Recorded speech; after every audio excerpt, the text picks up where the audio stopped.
Hello students, you all know we have started already final accounts. So మనకి చూడండి కదా final accounts లో 3 types of accounts ఉంటాయి. So first one trading account, second profit and loss account, and the third one is balance sheet. Okay now, so here already we have discussed about the trading account and profit and loss account kuda man discuss chesam, right? So trading account em chesam mana all factory related expenses and incomes rasesam kada. Next profit and loss lo em chesamu office కి సంబంధించింది, అంటే ప్రతి business లో కూడా ఒక factory ఉంటుంది, మన office ఉంటుంది, రైట్? సో ఫ్యాక్టరీకి సంబంధించినవి అన్ని కూడా మనము ట్రేడింగ్ అకౌంట్ లో రాసాము, ఆఫీస్ కి సంబంధించినవి అన్ని కూడా ప్రాఫిట్ అండ్ లాస్ లో రాసాము. సో ఇక్కడ మనం ఏమేమి ఖర్చులు పెడుతున్నాము, రైట్? ఎక్స్పెన్సెస్ ఏం చేస్తున్నాము, ఇన్కమ్స్ ఏమొస్తున్నాయి, వాటిని మాత్రమే ఇప్పటి వరకు డిస్కస్ చేస్తాం. బట్ ఇవే కాకుండా కంపెనీకి మళ్ళీ అసెట్స్ అండ్ లయబిలిటీస్ ఉంటాయి కదా. అసెట్స్ అంటే ఏంటి? ప్రిమిసెస్ ఆఫ్ ద బిజినెస్, అంటే కంపెనీకి సంబంధించిన ఆస్తులు ఉంటాయి కదా, అవి ఉండాలి. ప్లస్ మళ్ళీ కంపెనీ ఎక్కడెక్కడ అప్పులు తీసుకొచ్చింది అది కూడా తెలియాలి కదా, దట్ ఈస్ లయబిలిటీస్. సో ఇవి రెండు రాయడానికి మనం ఏం చేస్తామంటే బ్యాలెన్స్ షీట్ ని తీసుకుంటాము. So this is the final statement కదా. ఈ trading and profit and loss account ని అకౌంట్స్ అంటాము, దీన్ని బ్యాలెన్స్ షీట్ ని ఏమంటాము అంటే స్టేట్మెంట్ అంటాము. స్టేట్మెంట్ అని ఎందుకు అంటున్నాము అంటే దీంట్లో డెబిట్ క్రెడిట్ అనేది ఉంటుంది. జస్ట్ వాళ్ళ దగ్గర ఏవైతే ఉన్నాయో వాటిని మాత్రమే మనం డిస్ప్లే చేస్తాము. స్టేట్మెంట్ అంటే ఏంటన్నా ఉన్నదాన్ని చెప్పేదాన్ని స్టేట్మెంట్ అంటాం సింపుల్ గా. అరే దీని గురించి ఒక స్టేట్మెంట్ ఇవ్వరా అంటాం కదా. అలాగే బిజినెస్ లో కూడా ఏంటి అంటే అందులో ఉన్న ప్రాఫిట్స్ ఏంటి, అసెట్స్ ఏంటి, లయబిలిటీస్ ఏంటి, అవి రెండు డిస్కస్ చేస్తాం కాబట్టి బ్యాలెన్స్ షీట్ ని స్టేట్మెంట్ అని పిలుస్తాం.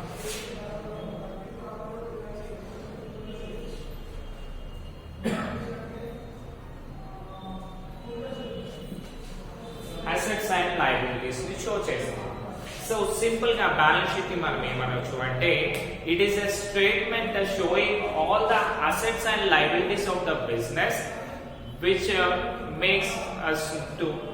makes us to know the financial position of the business. అంటే బిజినెస్ పరిస్థితి ఎలా ఉంది అది తెలుసుకోవడానికి మనం యూజ్ చేసే దాన్ని బ్యాలెన్స్ షీట్ అని పిలుస్తాము. ఓకేనా? So let us go in detail with the balance sheet. So already మనం ట్రేడింగ్ అకౌంట్ చేసాం కదా. Okay, next profit and loss account చేసాం, right? Now coming to the balance sheet. ఈ బ్యాలెన్స్ షీట్ లో assets ఎక్కడ ఉంటాయి, లయబిలిటీస్ ఎక్కడ ఉంటాయి, అవన్నీ కూడా ఇన్ డీటెయిల్డ్ గా ప్రొఫార్మా వేసి చూద్దాం ఇప్పుడు, రైట్? సో మీకు చూడండి అన్న, ట్రేడింగ్ అకౌంట్ కానీ ప్రాఫిట్ అండ్ లాస్ అకౌంట్ కానివ్వండి, అందులో ఏం చేసాము, డెబిట్ సైడ్ ఏమొస్తాయి, క్రెడిట్ సైడ్ ఏమొస్తాయి చూసుకున్నాం కదా. అలా చూసాం కాబట్టి నీట్ గా ఆ ప్రాబ్లమ్స్ ని మనం ఫైండ్ అవుట్ చేయగలిగాం, అంటే ఈజీగా వచ్చేసాయి. సో నౌ మనం ఏం చేయాలి, అసెట్స్ ఎక్కడ ఉంటాయి, లయబిలిటీస్ ఎక్కడ ఉంటాయి, అసెట్స్ అంటే ఏంటి, లయబిలిటీస్ అంటే ఏంటి, అవన్నీ కూడా తెలియాలి కదా. Now let us go in detail. So now coming to the balance sheet pro forma. Forma of balance sheet. Dear students, already మీకు ఫోటోకాపీ పెట్టాను కదా, ఈ ప్రొఫార్మాలో అది రాసేయండి. అండ్ నెక్స్ట్ నేను ఏం చేస్తాను అంటే ఏమేమి రాయాలి అనేది మనం ఇప్పుడు డిస్కస్ చేద్దాం. So first one, balance sheet proforma కూడా సేమ్ ఉంటుంది, that is amounts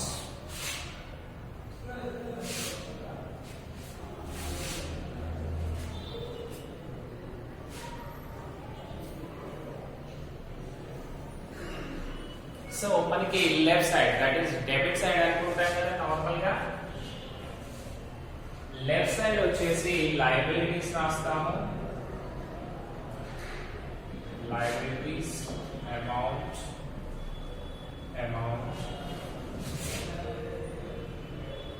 assets amount. So this is the balance sheet of us. So పైన టైటిల్ వచ్చేసిందనా సింపుల్ గా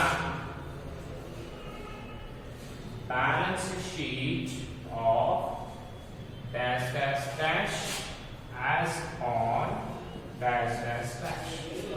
So ఇక్కడ చూసుకుంటేనా మనము బ్యాలెన్స్ షీట్ లో యాజ్ ఆన్ అని ఎందుకు పెట్టాము అంటే this will be done on the last day of the financial year. అంటే మనం దీన్ని ఎప్పుడు ప్రిపేర్ చేస్తున్నాము? 31st మార్చ్ రోజు ప్రిపేర్ చేస్తున్నాము. ఓకే,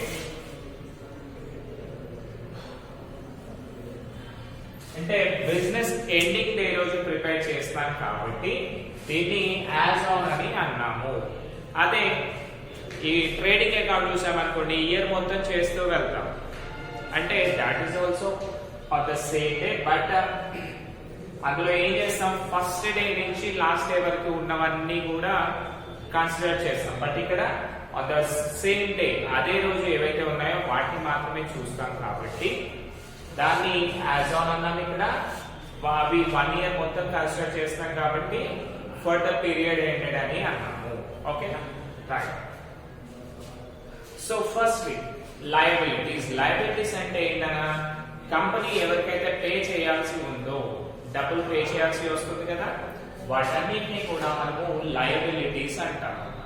ఓకే, నెక్స్ట్ అసెట్స్ అంటే ఏంటి అంటే కంపెనీ దగ్గర ఉన్న ప్రిమిసెస్ అంటే కంపెనీకి ఆస్తులు ఉంటాయి కదా వాటన్నిటిని కూడా మనము అసెట్స్ అంటాం. ఇంకా ఎక్కడి నుంచి డబ్బులు రావాల్సి ఉందనుకోండి వాటి అన్నిటినీ కూడా మనము అసెట్స్ అని పిలుస్తాం. రైట్. సో ఈ బ్యాలెన్స్ షీట్ ప్రిపేర్ చేయడం వల్ల మనకి వచ్చే బెనిఫిట్స్ ఏంటన్నా అంటే first thing business financial position ఎలా ఉంది అంటే లయబిలిటీస్ ఎక్కువ ఉన్నాయా అసెట్స్ ఎక్కువ ఉన్నాయా? కంపెనీకి ఆస్తులు ఎక్కువ ఉన్నాయనుకోండి that is in profit area అంతే కదా. ఒకవేళ లయబిలిటీస్ ఎక్కువ ఉన్నాయనుకోండి అది లాస్ లో రన్ అవుతుంది అని తెలిసిపోతుంది కదా. So let us do it now నానా.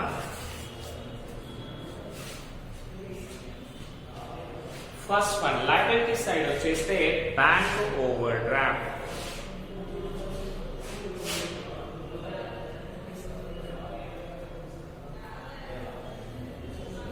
Bank overdraft reflects if possible we'll write all these things kana bank overdraft. Right, simply ప్రతి ఒక్కటి కూడా ఎక్స్ప్లెయిన్ చేస్తూ వెళ్దాం. What is bank overdraft? Bank overdraft అంటే ఏంటి అంటే ఇప్పుడు చూడండి మన అకౌంట్ లో డబ్బులు ఉంటే మాత్రమే మనము విత్డ్రా చేయగలుగుతాం కదా. కానీ వేరే బిజినెస్ పీపుల్ చూడండి వాళ్ళకి ఏం చేస్తారు అంటే బ్యాంక్ వాళ్ళు ఓవర్ డ్రాఫ్ట్ ఫెసిలిటీ ఇస్తారు. Over draft in the sense వాళ్ళ దగ్గర డబ్బులు లేకపోయినా కానీ వాళ్ళు cash excess of cash withdraw చేయొచ్చు ఫర్ ఎ సర్టెన్ లిమిట్. అంటే బేస్డ్ అపాన్ ద కంపెనీ అది 1 lakh కావచ్చు 10 lakhs కావచ్చు 1 crore కావచ్చు. సో ఉన్న డబ్బుల కంటే మనం ఎక్సెస్ తీసామనుకోండి ఎక్స్ట్రా విత్డ్రా చేసామనుకోండి అకౌంట్ నుంచి దాన్ని మనము బ్యాంక్ ఓవర్ డ్రాఫ్ట్ అని పిలుస్తాము. ఓకేనా.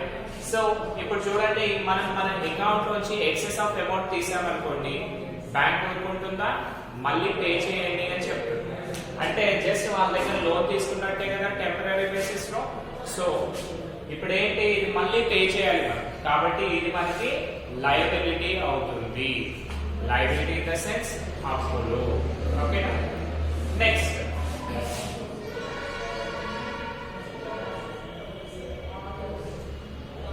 Bills payable.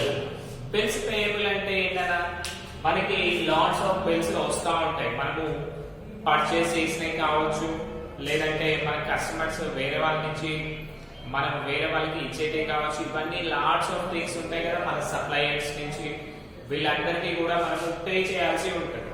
ఓకేనా? ఆ పే చేయాల్సిన లాట్స్ ఆఫ్ బిల్స్ ఉన్నాయనుకోండి, వాటినే మనం ఏమంటాము, బిల్స్ పేయబుల్ అంటాం. బిల్ అంటే ఏంటన్నా, మీరు ఎవరికైనా అమౌంట్ ఇవ్వాలి అనుకోండి, వాళ్ళకు బిల్ ఇచ్చి వెళ్తారు. సో మీరు ఇంత అమౌంట్ పెండింగ్ ఉన్నాడు సార్, నాకు పే చేయాలి అని చెప్తారు. సో దాన్నే మనము బిల్స్ అంటాం. సో మల్టిపుల్ గా ఉంటే దాన్ని బిల్స్ అని అంటాం. సో అలాంటి బిల్స్ మనం చాలా పే చేసేది ఉందనుకోండి, దాన్నే మనము బిల్స్ పేయబుల్ అంటాం. సో పే చేయాలి అంటే అది మనకు లయబిలిటీ అవుతుంది కదా, సో అందుకనే దాన్ని లయబిలిటీగా కన్సిడర్ చేస్తాం. Next one, సన్రీ creditors.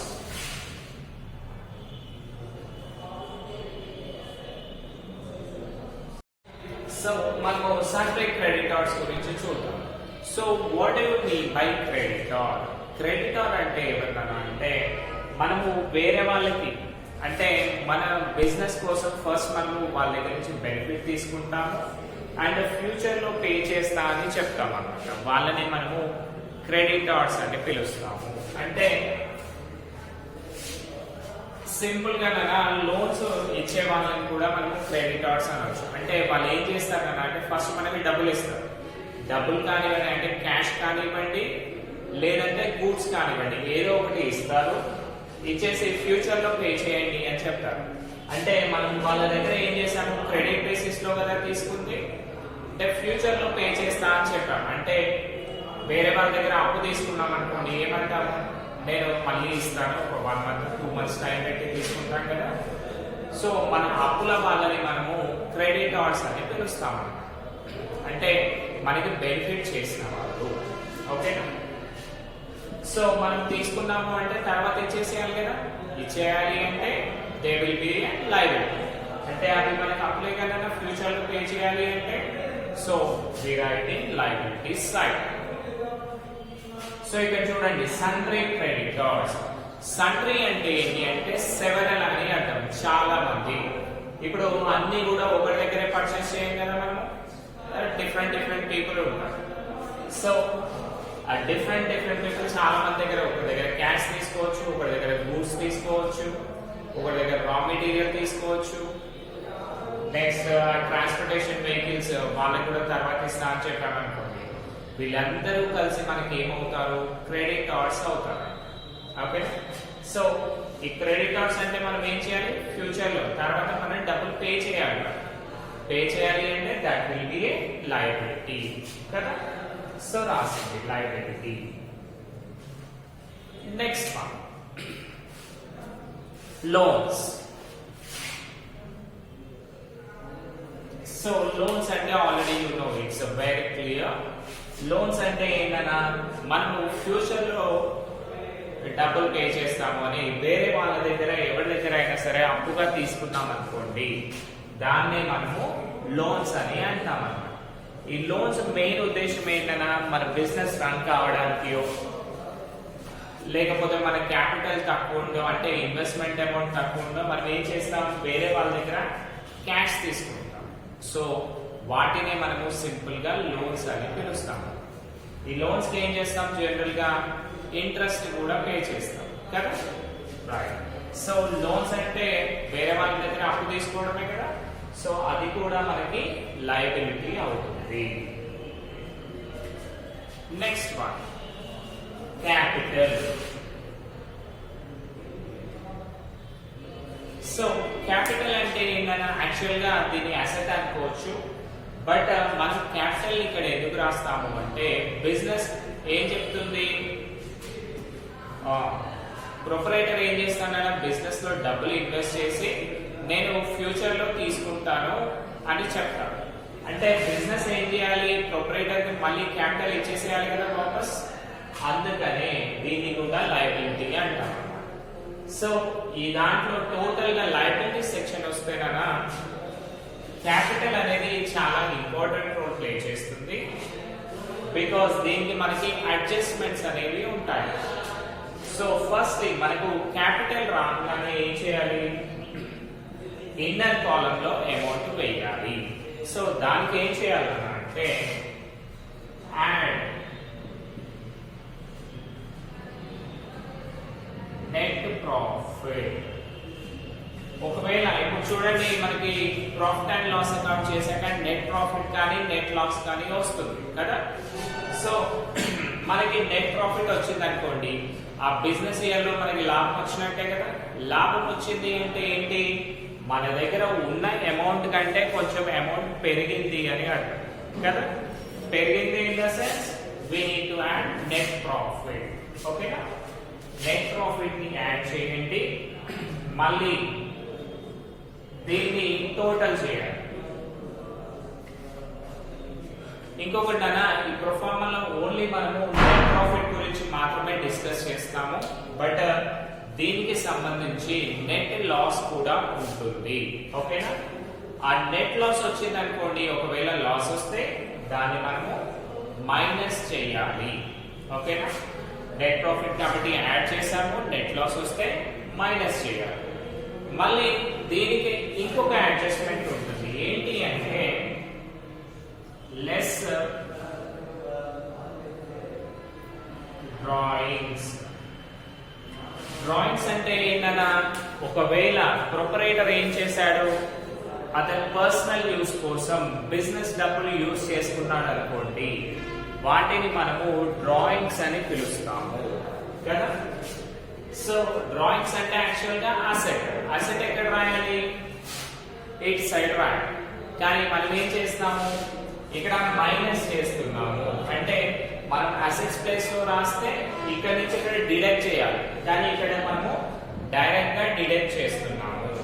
ఓకేనా, సో డ్రాయింగ్స్ ని మైనస్ చేశాక ఏదైతే అమౌంట్ వస్తుందో దాన్ని ఏం చేయాలి, మనము డైరెక్ట్ గా అవుటర్ కాలమ్ లో రాసేయాలి.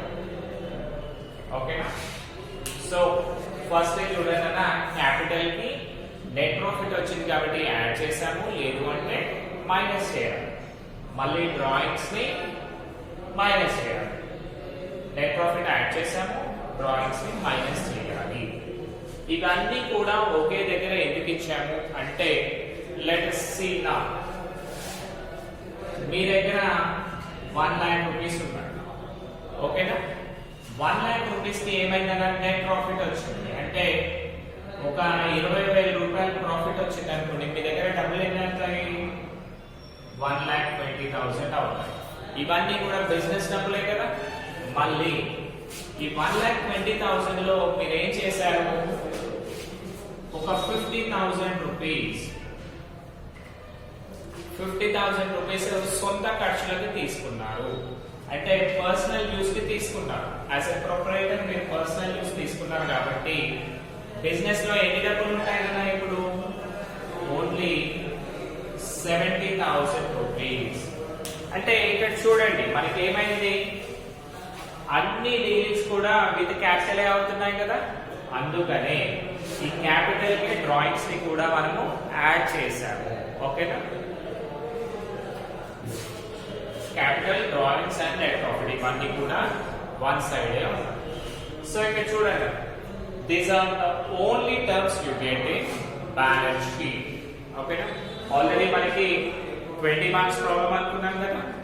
సో మీరు trading profit and loss account చేస్తారనుకోండి 10 మార్క్స్ ఇస్తాను, అండ్ బ్యాలెన్స్ షీట్ సింపుల్ గా ఈ ఒకటి చేస్తే ఇంకో 10 మార్క్స్ అడిషనల్ గా యాడ్ అవుతుంది. అంటే this is the most important thing for you. Okay, that is the thing nana. Now coming to the asset side. So assets side lo మనం first ఏం చేస్తాము, క్యాష్ రాస్తాం. సో క్యాష్ అంటే తెలుసు కదా, మనీ. సో మనీ ఉన్నాయనుకోండి మన దగ్గర, అది అసెట్ అవుతుంది కదా, ఆస్తుల్లాగే కదా. సో మనం ఏదైనా సరే assets are the things which are easily convertible into cash or cash terms. So direct cash icharu. So this is an asset. So direct outer column is saying, and you already know inner column లో ఏం చేస్తాము, adjustments ఉంటే inner column లో రాస్తాం. ఒకవేళ ఎలాంటి adjustments లేకుంటే maximum amount outer column లో వేస్తాం కదా. సో ఇది ప్రొఫార్మా కాబట్టి కదా మీకు ఏం చేస్తున్నాను, జస్ట్ XXX అని పెడుతున్నాను. తర్వాత నెక్స్ట్ ప్రాబ్లమ్స్ మనం ఏవైతే చేస్తామో వాటి నుంచి మనం ఏం చేస్తాము, అమౌంట్స్ అనేవి వేసి ఆ ప్రాబ్లమ్స్ అన్ని కూడా ఈజీగా సాల్వ్ చేస్తాం. Okay right. Next one,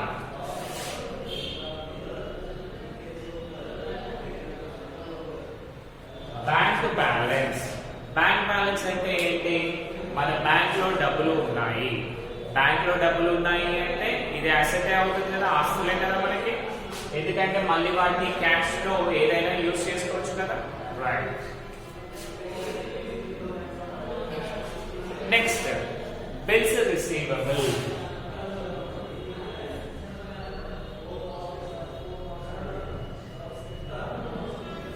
bills receivable అంటే ఏంటన్నా, మనకి వేరే వాళ్ళ దగ్గర నుంచి డబ్బులు రావాల్సి ఉంది. అంటే మన కస్టమర్స్ అంటే మన డీలర్స్ కి ఏం చేస్తాం, అప్పుడప్పుడు వాళ్ళ దగ్గర డబ్బులు లేవు అంటే కొన్నిసార్లు ఇచ్చేస్తాం కదా. అంటే క్రెడిట్ బేసిస్ లో వాళ్ళకి ఇచ్చేస్తున్నాం. ఇచ్చేసి ఏం చేస్తాము, మీరు తర్వాత ఇవ్వండి అని చెప్తున్నాం. సో అవన్నీ మనకి రావాల్సిన అమౌంటే కదా. రావాల్సిన amount in the sense that is an asset. మనకి రావాల్సిన డబ్బులు కదా. రావాల్సిన డబ్బులు అంటే మనం దాన్ని అసెట్స్ గా ఫీల్ కావాలి. రైట్. ఇది కూడా out of column. Next debtors. Right. So మనము పర్చేజెస్ చూసామనుకోండి, 2 టైప్స్ ఆఫ్ పర్చేజ్ ఉన్నాయి. Cash purchases, credit purchases. Cash purchases లో ఏమవుతుంది, cash sales, credit sales. Cash sales లో ఏమవుతుంది, ఇమీడియట్ గా క్యాష్ వచ్చేస్తుంది. అండ్ క్రెడిట్ సేల్స్ లో ఏమవుతుందన్నా, they will pay in future. మనకి డెటార్స్ అంటే కూడా ఏంటి, the person who receives benefit. ఓకేనా, the person who receives benefit from the company and agrees to pay in future. అంటే ఒక పర్సన్ ఎవరైనా సరే ఫస్ట్ మన దగ్గర నుంచి బెనిఫిట్ తీసుకుంటాడు అండ్ ఏం చేస్తాడు, మీకు పే చేయాల్సిన అమౌంట్ నేను తర్వాత పే చేస్తాను అని చెప్తాడు. వాళ్ళని మనము డెబిటార్స్ అంటాము. ఆల్రెడీ మనం వాటి గురించి డిస్కస్ చేసాం. క్యాష్ సేల్స్ లో ఏమవుతుంది, ఆ సేల్స్ క్రెడిట్ సేల్స్ లో తీసుకెళ్ళిన వాళ్ళు తర్వాత ఇస్తా అని చెప్పి తీసుకెళ్తారు. సో మనకి అమౌంట్స్ వచ్చేవి ఉన్నాయి కదా. సో మనకి ఎవరెవరైతే డబ్బులు ఇవ్వాలో వాళ్ళందరినీ కూడా మనము డెటార్స్ అని పిలుస్తాము, డెబిటార్స్. ఓకేనా. రైట్. సో ఈ డెటార్స్ కి మనకి అడ్జస్ట్మెంట్స్ ఉంటాయి. Bad debts. బ్యాడ్ డెట్స్ అంటే ఏమనుకున్నాము, రాని బాకీలు. కొంతమంది ఏం చేస్తారన్నా, ఉద్దరి తీసుకెళ్ళిన వాళ్ళు ఎగ్గొట్టే ఛాన్సెస్ కూడా ఉంటుంది కదా మనకి. సో వాళ్ళని మనము బ్యాడ్ డెట్స్ అంటాము. సో మనకి ఆ ప్రొఫార్మాలో బ్యాడ్ డెట్స్ ఇవ్వలేదు కాబట్టి ఇప్పుడు రాయాలి. But whereas if you come to the original problem you will be getting debtors also. ఓకేనా. Right. Next one, closing stock. Next one వచ్చేసి closing stock.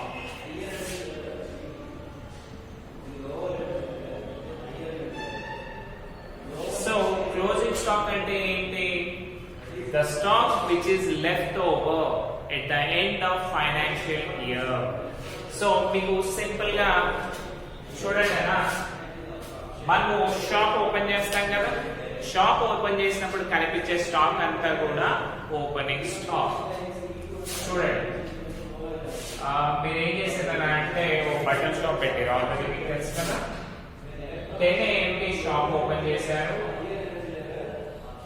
And night 9 PM shop close చేశారు. ఓకేనా. పొద్దున 10 గంటలకు తీసినాము, నైట్ 9 o'clock క్లోజ్ చేశారు. Right. So ఇక్కడ shop open చేయంగానే మీ దగ్గర ఏమున్నాయంటే బట్టల షాప్ కాబట్టి 500 షర్ట్స్ ఉన్నాయండి. ఓకేనా. ఈ 500 షర్ట్స్ ని మీరు ఓపెనింగ్ స్టాక్ అంటారు.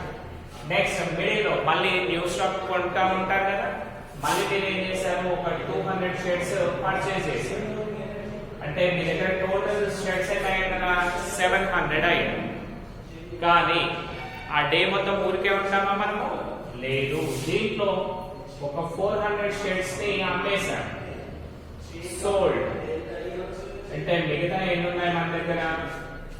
300. సో మిగిలిపోయిన ఆ 300 స్టాక్ నే మనము క్లోజింగ్ స్టాక్ అంటాం. ఓకేనా? ఇది మీకు సింపుల్ గా అర్థం కావడానికి అన్నాను. బట్ వేరేస్ మన ప్రాబ్లం లో చూసుకుంటే మనము బిజినెస్ ఎప్పుడు స్టార్ట్ చేస్తాము? 1st April of every year. ప్రతి సంవత్సరం 1st April రోజు మనం బిజినెస్ ని స్టార్ట్ చేస్తాము. ఆల్రెడీ ఇప్పుడు చూడండి అన్న, మీకు ఇన్కమ్ ట్యాక్స్ పే చేయండి అని యాడ్స్ కూడా వస్తున్నాయి. అబ్జర్వ్ చేశారా టీవీలో? రైట్. 1st April రోజు మనం బిజినెస్ స్టార్ట్ చేస్తాం కాబట్టి వీటిని మనము ఓపెనింగ్ స్టాక్ అని పిలుస్తాము. అండ్ మనం బిజినెస్ ఎప్పుడు క్లోజ్ చేస్తాము? 31st March every year. So balance sheet మనము 31st March రోజు ప్రిపేర్ చేస్తాం కదా. అంటే 31st March రోజు మన దగ్గర ఏదైతే మిగిలిపోయిన స్టాక్ ఉందో, ఓకేనా, ఆ మిగిలిపోయిన స్టాక్ ని మనము క్లోజింగ్ స్టాక్ అని పిలుస్తాము. ఓకేనా? సో ఇక్కడ మనకి ఏమైందనా, 31st March ఎవ్రీ ఇయర్ రోజు మనకి క్లోజింగ్ స్టాక్ అంటే స్టాక్ మిగిలిపోతుంది కదా, దాన్ని మనము క్లోజింగ్ స్టాక్ అనుకుంటాం. సో ఈ స్టాక్ ని అమ్మేసామనుకోండి, మళ్ళీ మనకి డబ్బులు వస్తాయి కదా. సో దీన్ని కూడా అందుకే అసెట్స్ అని పిలుస్తాం. Next one, furniture. ఫర్నిచర్ అంటే ఏంటన్నా, బిజినెస్ లో ఓన్లీ మనకి గూడ్స్ ఏ ఉంటాయా? లేదు. ఫర్నిచర్ అంటే టేబుల్స్, బెంచెస్, ఎక్విప్మెంట్స్ అవన్నీ ఉంటాయి కదా. సో వాటిని అమ్మినా మళ్ళీ డబ్బులు వస్తాయి కదా మనకి. సో వాటిని కూడా మనము అసెట్స్ అని పిలుస్తాము. Next one, machinery.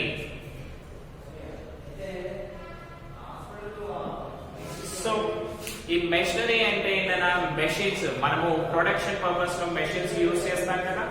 సో ఆ మెషిన్స్ యూజ్ చేస్తాము అంటే ఏంటి, వాటిని ఒకవేళ దాని టైం అయిపోయింది అనుకోండి, ఊరికే పడేస్తామా? లేదు. వాటిని కూడా మళ్ళీ స్క్రాప్ కి పెట్టి మనం ఇన్కమ్ అనేది జనరేట్ చేస్తాం. So that is also asset. Next, buildings. Buildings అంటే ఏంటన్నా, బిజినెస్ కి సంబంధించిన బిల్డింగ్స్ ఉంటాయి కదా. ఆ బిల్డింగ్స్ ఒకవేళ మనము ఏంటన్నా, అవన్నీ కూడా ప్రిమిసెస్ ఆఫ్ ద బిజినెస్ అంటాం. ఇప్పుడు బిల్డింగ్స్ నమ్మినా మళ్ళీ మనకి డబ్బులు వస్తాయి కదా. సో దాన్ని కూడా ఆస్తులు అనొచ్చు కదా. So we call it as assets. And last one వచ్చేసి గుడ్ విల్. గుడ్ విల్ అంటే ఏంటన్నా అంటే, కంపెనీకి ఉన్న గుడ్ రెప్యుటేషన్ ని మనము గుడ్ విల్ అంటాం. సో మీకు ఎగ్జాంపుల్ KLM షాపింగ్ మాల్ చూసామనుకోండి, మనకి ప్రతి ఏరియాలో కనిపిస్తాయి. అవన్నిటికి ఓనర్ ఒకడే ఉంటాడా? లేదు. సో మనం ఏం చేస్తున్నాం ఇక్కడ, బేస్డ్ ఆన్ బ్రాండ్ నేమ్ ఆ షాప్ లోకి వెళ్తున్నాము. అంటే ఇక్కడ ఏమవుతుందని అంటే, ఆ కంపెనీకి ఒక గుడ్ నేమ్ వచ్చింది కదా. సో వేరే పర్సన్ అదే నేమ్ తో కనుక కంపెనీ స్టార్ట్ చేయాలి అనుకోండి, ఏం చేయాలి? మేజర్ గా ఫస్ట్ ఎవరైతే ఆ బిజినెస్ స్టార్ట్ చేశారో వాళ్ళకి కొన్ని డబ్బులు పే చేయాల్సి ఉంటుంది. దాన్నే మనము గుడ్ విల్ అని పిలుస్తాం. ఓకే. సో ఈ గుడ్ విల్ సేవ్ చేయడం వల్ల కూడా మనకి డబ్బులు వస్తాయి కదా, అందుకనే దీన్ని అసెట్స్ అని పిలుస్తున్నాము. Okay. These are the things కదా. ఇవన్నీ కూడా మీరు నోట్ చేసుకోండి. అండ్ ఈ రోజు టోటల్ గా ఇవన్నీ ప్రిపేర్ పెట్టాలా, దీనికి సంబంధించిన ప్రాబ్లమ్స్ మనము నెక్స్ట్ క్లాస్ లో డిస్కస్ చేద్దాం. ఓకేనా? రైట్. సో ఇది అయిపోయాక మళ్ళీ ఏం చేయాలి? లాస్ట్ లైన్ లో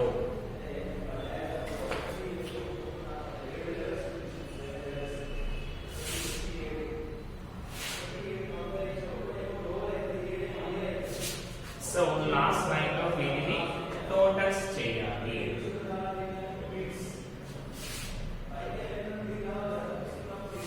సో లాస్ట్ లైన్ లో వీటిని టోటల్ చేస్తే కనుక మనకు both sides debit side and credit side రెండు కూడా ఈక్వల్ అమౌంట్స్ వస్తాయి. So that's the end of the chapter. And ఎప్పుడైతే ఇవి రెండు కూడా టాలీ అవుతాయో అప్పుడు మనం ప్రాబ్లం కరెక్ట్ చేసాము అని లెక్క. ఓకేనా? So in next class we are going to discuss the problems, practical problems. అంతకంటే ముందు ఈ ప్రొఫార్మర్స్ మీరు నేర్చుకోవాలి. ఓకేనా? Thank you students.